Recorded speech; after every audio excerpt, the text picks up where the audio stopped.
Welcome to the Tech Egg. Don't get scrambled. Enjoy the video.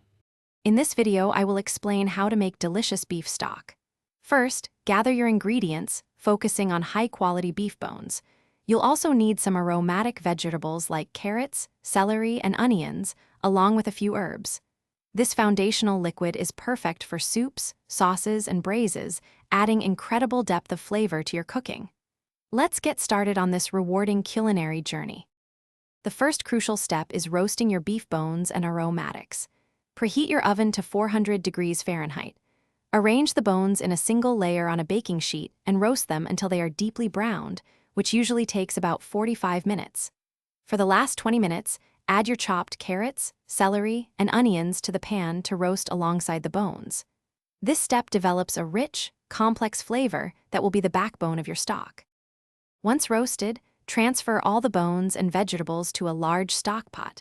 Cover them with cold water, ensuring everything is submerged by about 2 inches. Slowly bring the pot to a gentle simmer over medium heat, then immediately reduce the heat to low. It's important to maintain a very gentle simmer, not a rolling boil. As the stock cooks, skim off any foam or impurities that rise to the surface to keep your stock clear. Allow your stock to simmer gently for at least 6 to 8 hours, or even longer for a richer flavor.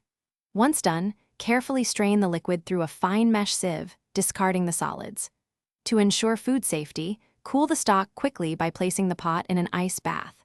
Once completely cool, transfer your homemade beef stock to airtight containers.